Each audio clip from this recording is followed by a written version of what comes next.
నమస్కారం, నేను doctor Sharath Babu Neelagiri, sports medicine specialist and arthroscopy surgeon in Hyderabad. ఈరోజు ప్రధానంగా మెనిస్కస్ ఇంజురీస్ అంటే ఏంటి, వాటిని ఎలా ట్రీట్ చేస్తామనేది మనం డిస్కస్ చేద్దాం. మనకి మోకాల్లో మెనిస్కస్ అనేవి రెండు ఉంటాయండి. ఈ మోకాల్లో ఈ థై బోన్, లెగ్ బోన్కి మధ్యలో రెండు కంపార్ట్మెంట్స్ లాగా మనం డివైడ్ చేస్తాం. ఒకటి మీడియల్ కంపార్ట్మెంట్, అంటే లోపల వైపు ఉండే థై బోన్కి లెగ్ బోన్కి మధ్యలో ఉన్న కంపార్ట్మెంట్ని మీడియల్ కంపార్ట్మెంట్ అంటాము. లాటరల్ కంపార్ట్మెంట్ అంటే బయట వైపు ఉండే థై బోన్కి లెగ్ బోన్కి మధ్యలో ఉండే కంపార్ట్మెంట్ని లాటరల్ కంపార్ట్మెంట్ అంటాం. ఈ రెండు కంపార్ట్మెంట్స్లో మనకు రెండు మెనిస్కస్ ఉంటాయి. మెనిస్కస్ అనేవి ఒక సి షేప్డ్ స్ట్రక్చర్స్ అన్నమాట. లోపల వైపు ఉండే మెనిస్కస్ని మీడియల్ మెనిస్కస్ అంటాం, బయట వైపు ఉండే మెనిస్కస్ని లాటరల్ మెనిస్కస్ అంటాం. ఇవి రెండు సి ఆకారంలో ఉండి రెండు ఎముకల మధ్యలో స్పాంజ్ లాగా, షాక్ అబ్జార్బర్ లాగా ఉండి డైరెక్ట్గా తొడ ఎముక, కాలు ఎముకకి ఇంపాక్ట్ అవ్వకుండా ఉండడానికి ప్రధానంగా ఉపయోగపడుతుంది. సో ఈ మెనిస్కస్ అనేది చాలా ఇంపార్టెంట్. ఈ మెనిస్కస్ లేకపోతే మనకి అరుగుదల అనేది చాలా తొందరగా రావడానికి అవకాశం ఉంటుంది. సో ఈ మెనిస్కస్లో ఎప్పుడైతే టేర్ అయిందనుకోండి, చిరుగు వచ్చిందనుకోండి, ఆ టేర్ వల్ల మనకి ఏమవుతుంది, నొప్పి రావడానికి అవకాశం ఉంటుంది. ఇవి ఎవరికి ప్రధానంగా ఉంటాయి, ఎవరికైతే స్పోర్ట్స్లలో ఎక్కువగా ఇన్వాల్వ్ అవుతున్నారో, ఏదైనా ట్విస్టింగ్ ఇంజరీ అయింది అన్నప్పుడు వాళ్ళకి ఈ మెనిస్కల్ టేర్స్ అవ్వడానికి అవకాశాలు ఎక్కువగా ఉంటాయి. వీటి సిమ్టమ్స్ ఏంటి అంటే, మనకి బరువు పెట్టి నడవడానికి ఇబ్బంది, ఏ వైపు టేర్ ఉంటే ఆ వైపు బరువు పెట్టి నడవడానికి ఇబ్బంది, నొప్పి ఉండడము, కాలు ఫోల్డ్ చేసి ఎక్స్టెండ్ చేసేటప్పుడు నొప్పిగా ఉండడము, ఇంకా టేర్ సివియారిటీ ఎక్కువగా ఉండి పెద్ద టేర్ అయిందనుకోండి, అప్పుడప్పుడు లాకింగ్ ఎపిసోడ్స్ అంటాం. ఈ కాలు ఫోల్డ్ చేసినప్పుడు స్ట్రక్ అయిపోతుంది, తర్వాత మెల్లిమెల్లిగా రిలీజ్ చేసుకుంటున్నప్పుడు మెల్లిగా స్ట్రైట్ అవ్వడానికి అవకాశం ఉంటుంది, కానీ ఆ ఫ్రీనెస్ అనేది ఉండదు. మెనిస్కల్ టేర్స్ వల్ల ఈ సిమ్టమ్స్ ఉంటాయి.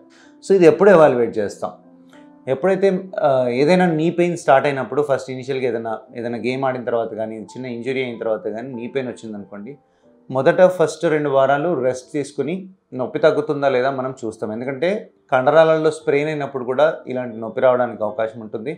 2 వారాలు సఫిషియెంట్గా రెస్ట్ ఇచ్చినప్పుడు ఆ నొప్పి ఆటోమేటిక్గా తగ్గుతుంది. ఐస్ ప్యాక్ లేకపోతే ఇంకా మెడికేషన్స్ ఏమైనా వాడినప్పుడు ఆటోమేటిక్గా తగ్గడానికి అవకాశం ఉంటుంది.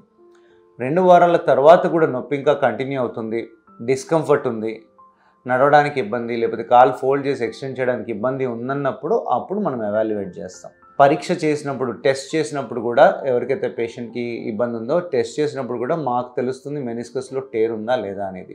టేర్ని కన్ఫర్మ్ చేసుకోవడానికి మనం మెనిస్కస్ టేర్ కోసము ఎంఆర్ఐ అడ్వైజ్ చేస్తాము.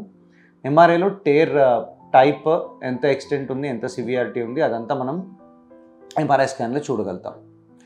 ఈ మెనిస్కల్ టేర్స్ ఉన్నాయనుకోండి, ఇది కంపల్సరీగా మనం అడ్రస్ చేయాల్సి ఉంటుంది. లేదు అంటే ఆ టేర్ రోజు యాక్టివిటీస్ వల్ల ఇంకా ఎక్కువగా అయిపోయి తర్వాత ఆ మెనిస్కస్ పని చేయకుండా అవుతుందన్నమాట.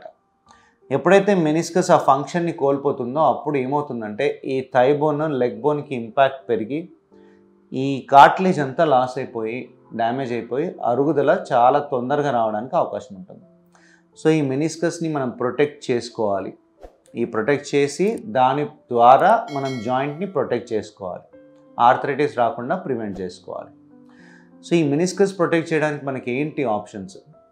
సో టేర్ ఉంది అంటే కనుక 100% ఆప్షన్ ఏంటి అంటే సర్జరీ చేసుకోవడం. ఈ సర్జరీ కూడా ఏంటంటే చాలా చిన్న ప్రొసీజర్. ఇది కీహోల్ సర్జరీ, ఆర్థోస్కోపీ సర్జరీ అని. మనకు మోకాలు చుట్టూ ఒక 2 హోల్స్ చేసి దాని నుండే కంప్లీట్గా రిపేర్ అనేది అవుతుంది. సో ఈ మెనిస్కస్ని రిపేర్ చేయడానికి రకరకాల పద్ధతులు ఉన్నాయి, రకరకాల ఇన్స్ట్రుమెంటేషన్ ఉంటాయి. మెనిస్కల్ సించెస్ అని ప్రత్యేకమైన ఇంప్లాంట్స్ అవైలబుల్ ఉంటాయి దీనికోసం. సో ఆ మెనిస్కస్ని కంప్లీట్గా ఎప్పుడైతే రిపేర్ చేస్తామో అప్పుడే మనకి మళ్ళీ నార్మల్ యాక్టివిటీస్ చేసుకోవడానికి వీలుగా ఉంటుంది. ఈ మెనిస్కల్ రిపేర్ చేసిన తర్వాత రిపేర్ని బట్టి మెనిస్కల్ టేర్ ఎప్పుడు, ఈ మెనిస్కస్లో ఏంటంటే ఇది మొత్తం సి షేప్ ఉంది కదా, ముందరుండే పార్ట్ని యాంటీరియర్ హార్న్ అంటాము, మధ్యలో ఉండే పార్ట్ని బాడీ అంటాము, ఈ వెనకాల ఉండే పార్ట్ని పోస్టీరియర్ హార్న్ అంటాం. సో ఏ ఏరియాలో టేర్ ఉంది, ఏ ఏరియాలో రిపేర్ చేస్తున్నామో దాన్ని బట్టి మనం రికవరీ అనేది ఉంటుంది. ఎంతవరకు బరువు పెట్టాలి, ఎంత ఫోల్డింగ్ ఇవ్వాలి, ఎన్ని రోజులకి కంప్లీట్గా బరువు పెట్టాలి అనేది మనం ఆపరేషన్ చేసే ఏరియాని బట్టి, రిపేర్ చేసే ప్లేస్ని బట్టి కంపల్సరీగా డిపెండ్ అయి ఉంటుంది. సో కంప్లీట్గా మళ్ళీ నార్మల్ యాక్టివిటీస్ చేయడానికి ఒక 1 month to 5 weeks టైం పడుతుంది. సో మళ్ళీ స్పోర్ట్స్ ఆడడానికి నార్మల్గా రావడానికి ఒక 3 months టైం పడుతుంది. ఎప్పుడైతే మనం ఈ మెనిస్కల్ టేర్స్ని నెగ్లెక్ట్ చేస్తామో చాలామందిలో ఏంటంటే ఏసీఎల్ టేర్ ఉంటుంది వాళ్ళకి.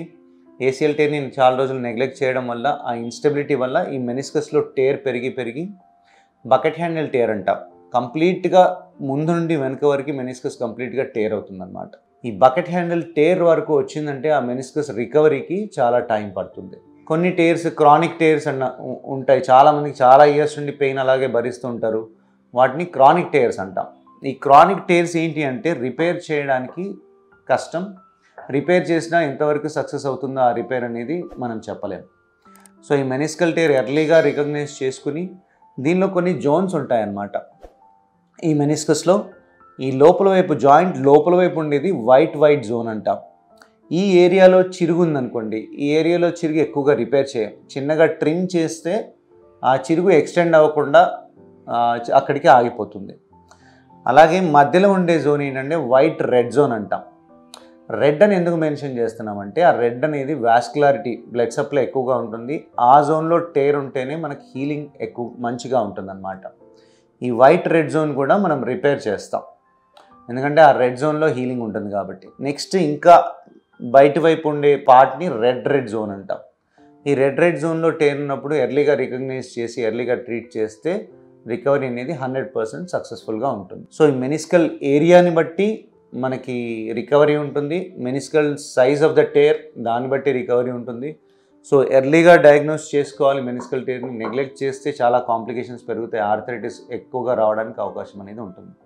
సో సింపుల్గా టెస్టులు చేసుకుని ఎగ్జామిన్ చేసుకున్న తర్వాత ఎంఆర్ఐ స్కాన్లో టేర్ ఉందా లేదా ఐడెంటిఫై చేసుకుని రిపేర్ చేసుకోవడం అనేది చాలా అవసరం.